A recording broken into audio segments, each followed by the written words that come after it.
प्रधानमंत्री नरेंद्र मोदी ने मुख्यमंत्रियों के साथ वर्चुअल बैठक में प्रिकॉशनरी वैक्सीनेशन यानी एहतियाती टीकाकरण पर जोर दिया और कहा कि ये टीकाकरण जितनी जल्दी होगा स्वास्थ्य व्यवस्था उतनी ही मजबूत होगी।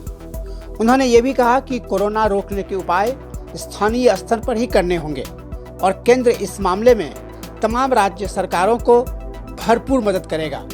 मोदी ने यह भी कहा कि कोरोना से लड़ने में लोगों की आजीविका का ख्याल रखना होगा और अर्थव्यवस्था पर बुरा असर न पड़े, इस ओर ध्यान देना होगा। सामान्य लोगों की आजीविका, आर्थिक गतिविधियों को कम से कम नुकसान हो, अर्थव्यवस्था की गति बनी रहे, कोई भी रणनीति बनाते समय हम इन बातों को जरूर ध्यान में रखें। ये बहुत आवश्यक है और इसलिए लोकल कंटेनमेंट पर ज्यादा फोकस करना बेहतर होगा।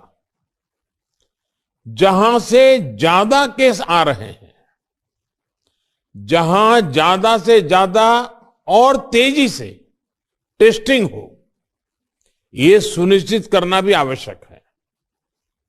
इसके अलावा हमें यह भी सुनिश्चित करना होगा कि होम आइसोलेशन में ही ज्यादा से ज्यादा ट्रीटमेंट हो सके। इसके लिए होम आइसोलेशन से जुड़ी गाइडलाइंस को, प्रोटोकॉल को, उसे फॉलो करना और स्थितियों के अनुसार इंप्रूवाइज करना भी बहुत जरूरी है। होम आइसोलेशन के दौरान ट्रैकिंग और ट्रीटमेंट की व्यवस्था जितनी बेहतर होगी, उतना ही अस्पतालों में जाने की आवश्यकता कम होगी। संक्रमण का पता चलने पर लोग सबसे पहले कंट्रोल रूम में संपर्क करते हैं, इसलिए उचित रिस्पांस और फिर मरीज की लगातार ट्रैकिंग कॉन्फिडेंस बढ़ाने में बहुत मदद करती है। मुझे खुशी है कि कई राज्य सरकार इस दिशा में बहुत अच्छी तरह नए नए इनोवेटिव प्रयास भी कर रही है, प्रयोग भी कर रही है। केंद्र सरकार ने टेलीमेडिसिन के लिए भी काफी सुविधाएं विकसित की है।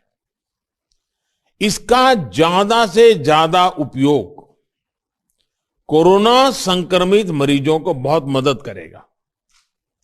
जहां तक जरूरी दवाओं और जरूरी इंफ्रास्ट्रक्चर की बात है, तो केंद्र सरकार हर बार की तरह हर राज्य के साथ खड़ी है।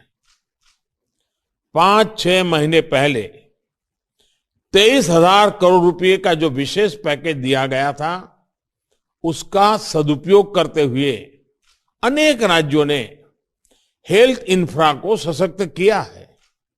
इसके तहत देश भर मेडिकल कॉलेज और जिला अस्पतालों बच्चों के लिए 800 से अधिक विशेष पीडियाट्रिक केयर यूनिट स्वीकृत हुए हैं। करीब 1.5 लाख नए ऑक्सीजन, आईसीयू और एचडीयू बेड तैयार किए जा रहे हैं।